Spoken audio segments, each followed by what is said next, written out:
In today's video and podcast episode, we're going to talk about how to start homeschooling your children. So here are a few of the things that we're going to cover in this episode. We're going to talk about how to find out what the homeschooling laws are where you live. We're going to discuss common requirements around homeschooling. I am going to share how you can get more information for curriculum. I'm also going to share how you can get more information about different styles and approaches to homeschooling your children.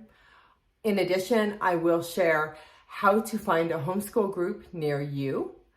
And I'm going to talk about some of the frequently asked questions about homeschooling, and I'm going to answer some of those questions. So my name is Jackie, and I am the founder of Homeschool ThinkTank and host of the Homeschool ThinkTank parenting podcast and video channel. So welcome to Homeschool ThinkTank. Now you're going to see me from time to time glancing at my computer because I have an entire blog post and article that goes with this video or podcast episode, whatever you're listening to or watching. So definitely check the link in the show notes below to get more information because I have shared so much information about everything I'm covering in that article, and there are lots of helpful links. So this video is created with the idea that you have already made the decision to homeschool your children. You're not waffling about it. You're like, I am ready to decide to homeschool my kids. Now, you can also use this video, though, to help you make the decision about homeschooling, but I'm really gearing this toward people who have made that decision. Okay, so the first thing I want to visit with you about is how to find out what the laws are where you live, because this is really important. I recommend that you homeschool your children within the laws where you live, or law where you live, because you will make your life easier in the long run, and you can complicate your life by not following the law.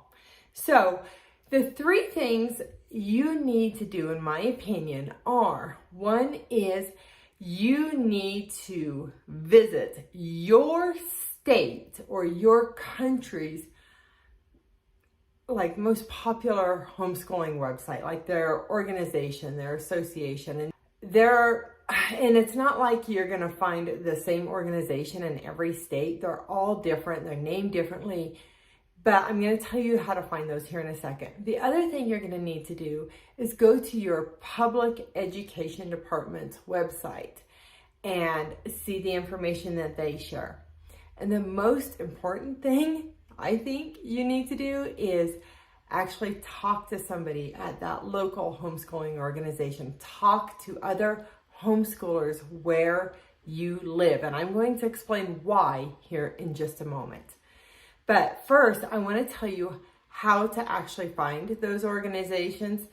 And again, just check the link below and I walk you through it. And actually, we have an article with quite a few links to local organizations. But this is just like how to do it.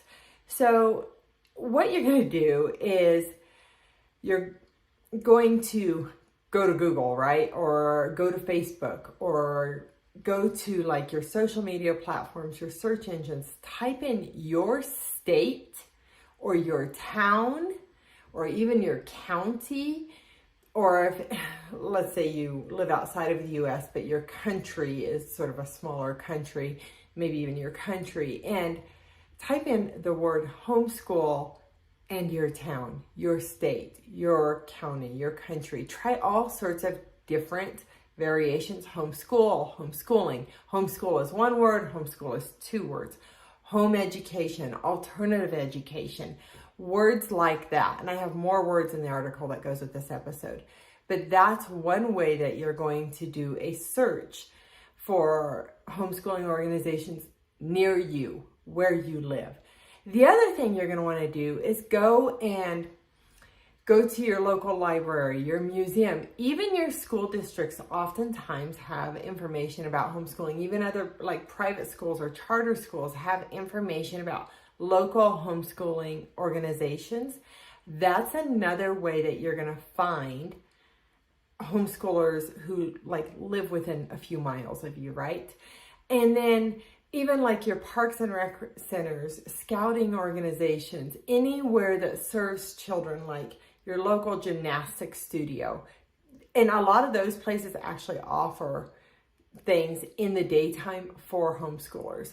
So that's one way you're going to find those local homeschoolers. Now I want to explain why you need to talk to your regional homeschooling associations and other homeschoolers who live near you.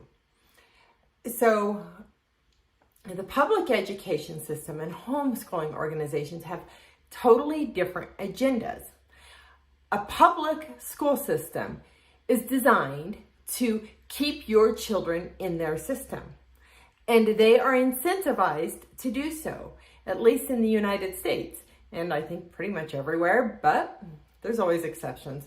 Anyway, so what happens is when your children are in school, your school district receives funding for your child, and they want that funding. They want your kids in school. Also, that is how we indoctrinate, how we socialize a population, is through the school system. That's how governments control their population. One way anyway. So they lose power. Your local school district loses funding and the school system loses power when kids homeschool. They don't like that. Now, a homeschooling organization has a completely different agenda. They are there to support and educate and just help you homeschool your kids. That's what Homeschool Think Tank is here for. We want to help you homeschool your kids and to help you do so successfully. Now, I want to say, as the founder of Homeschool Think Tank, I don't believe that homeschooling is the right decision for every family. However, it is an excellent option, but I also recognize there are other options available to you to educate your children. And homeschooling, in my opinion, is truly a lifestyle. So when you sign up for a homeschool consultation with me, it's not my goal to get you to homeschool. If, let's say, you need help deciding if homeschooling is for you, I am simply there to ask you questions and to answer your questions. But when I'm asking you questions, they're designed to help you decide if that's right for your family. I'm not telling you whether you should or shouldn't homeschool your kids. I don't know, because every family, every situation is different and unique, and only you can decide if that's the best option for you. So, by the way, you can sign up for a consultation with me. Go to homeschoolthinktank.com and you'll learn how to do that, or check the link in the show notes below. Okay, I'm going to glance at my notes here to keep me on track. So the other thing I want to address here, while we're sort of talking about homeschooling, public school, all that stuff, is also when you get information from your public education system, sometimes you get inaccurate information. And that is not necessarily ill-intended or anything like that. But the receptionist of your public school isn't an expert on homeschooling. They don't know all the laws, the requirements, and actually you're oftentimes going to be told that you must do things that you really do not legally have to do. And as homeschoolers, it is important that we only provide the public education system with what we are legally required to do, not just with what they want you to do. You shouldn't do it if they just want you to. You should only do it if it's legally required and providing that information. Because what happens is, over time, if homeschoolers at large provide too much information, then it becomes an expectation and it could eventually become law, and that limits your freedom as a parent and our freedom as homeschoolers. So really, that's another reason you want to check with your local homeschooling organizations. The other thing you need to know is that sometimes, actually oftentimes, When you go to your state Department of Education's website, they will offer a quote unquote homeschooling program. And you need to know that it is unlikely that that is actually a homeschooling program. What they do is offer services to people who homeschool, but if you sign up for an online homeschooling program through your public education department, that's not homeschooling. That's doing public school at home. As a homeschooler, you have a lot of other options, choices, freedoms that you simply don't have when your kids are enrolled in the public education system. So be sure you know what you're signing up for. Another reason to check with your local homeschooling organization. So, and I have an article that talks a lot more about that on Homeschool Think Tank's website. So when you visit the article that goes with this episode, you will find a link to that article. And it's under like homeschooling versus public school. Okay, so the next thing I want to visit with you about are common homeschooling requirements to consider. Now, I want to remind you that the laws are different in every state, in every country. You need to know what the laws are where you live. So these are very general, very broadly based, quote unquote, requirements, because it may or may not be a requirement where you live. And this, I'm just sharing things that you want to have in mind. So you might have to register to homeschool where you live. Sometimes this might be called a letter of intent, or it's just a form you fill out, something like that. But you might be required to register where you live. You might not, depending on where you live. Another thing is you may be required to keep certain records. So there's maybe record keeping requirements. You might have to have an individualized home education plan. You may need to keep a record of immunization records at home. You may or may not be required to provide those to your public education department. There may be reporting procedures where you live. There may be a minimum number of days of school per year. So maybe it's 180 days, or maybe it's 200 days. Again, you need to know what the law is where you live, but that's something you need to be aware of. You may be required to do a certain number of hours of school per day. This is really rare from all of the research I've done, but in a few places, like you have to actually homeschool within certain hours, but that is not the norm at the time of this recording. And even days, but in a lot of places, you can homeschool whatever days you want. As long as you get the number of days in a year and the hours, you're good. But in a few places, there are specifications around that. There might be mandated testing that you have to do, maybe every year, maybe every few years, and maybe never. There are compulsory school ages. Oftentimes that may be 5 to 18, but that can vary depending on where you live. And then as a parent, you may be required to have a GED or a high school diploma. There could be fewer or more requirements, again, based on where you live. So, but these are things that you should be aware of and that you should look for and know about. Okay, so we already talked about how to find local homeschooling groups. By the way, in the article that goes with this, I have a link on how to help homeschoolers make friends, so definitely check that out. And I don't know if I went on about it very much, but you can sign up for a homeschool consultation with me. So check the link below to find out about that. Also be sure to follow the video channel wherever you're watching, or our podcast. And we are on all sorts of platforms, which is why I don't name the video channel or the podcast platform that we're on, but we're all over the place. So check that out. Okay, another thing I want to share with you is there are a lot of different styles, a lot of different approaches to homeschool your children.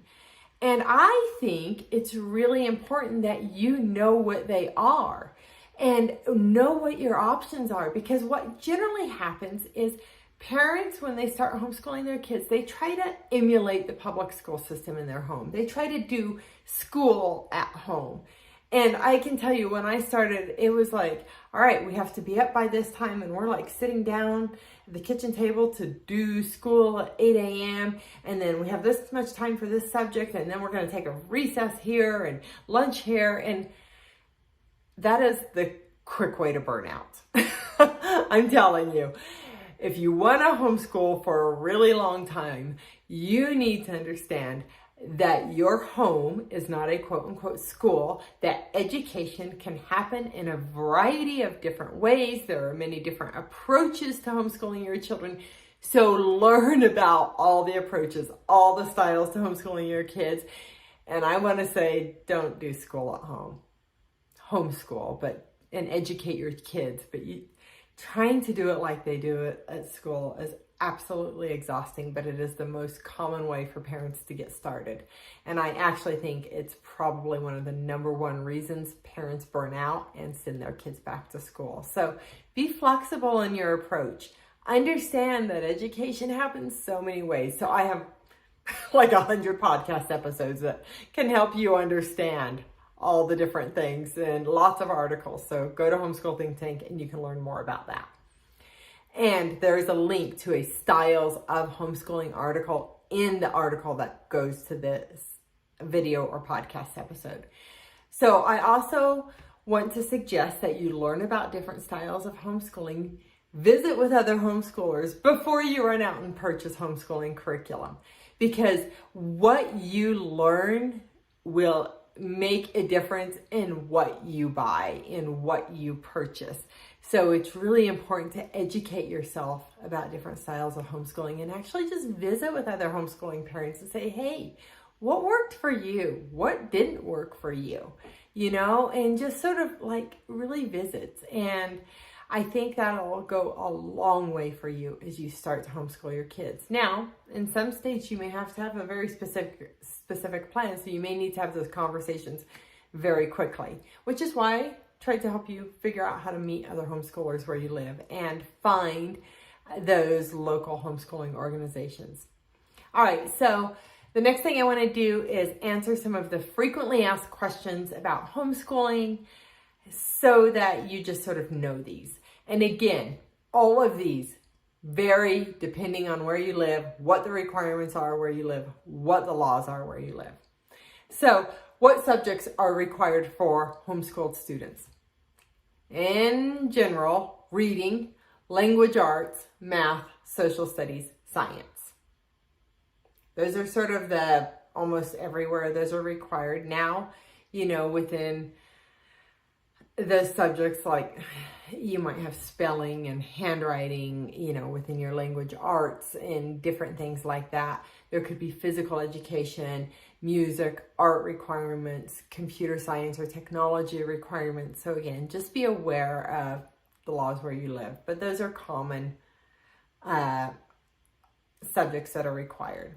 Okay, who can homeschool my kids? Again, going to vary by law, but generally speaking, a parent possessing a GED or a high school diploma can homeschool their children. And by the way, yes, as a homeschooling parent, you can write your child a homeschool diploma, so long as they meet their state's certification requirements.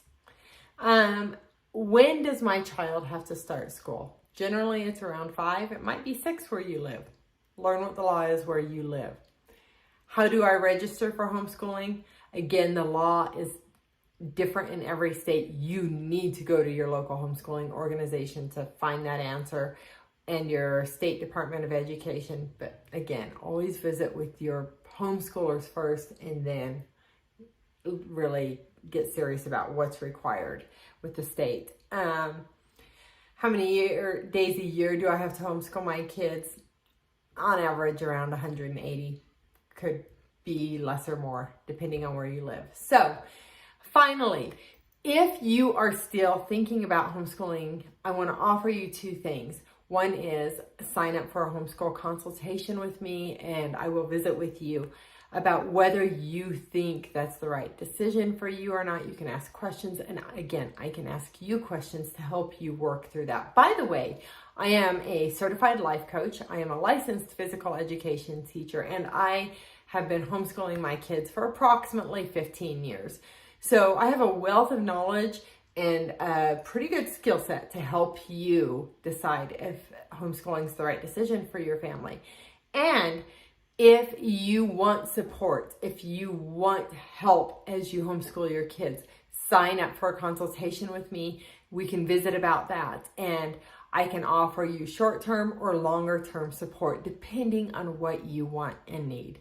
All right, that's it for today. I want to encourage you to go and visit HomeSchoolThinkTank.com and check out the podcast. Follow us on pretty much any major podcast player. Check out our video channels. Again, pretty much where you find videos, you'll find us. And follow Homeschool Think Tank. And then, of course, check the link below. Sign up, get on our email list, and I will send you helpful homeschooling information, tips, and strategies each and every week. All right, I can't wait to meet you. My name is Jackie, and I am the founder of Homeschool Think Tank. Live and learn your way. Bye-bye.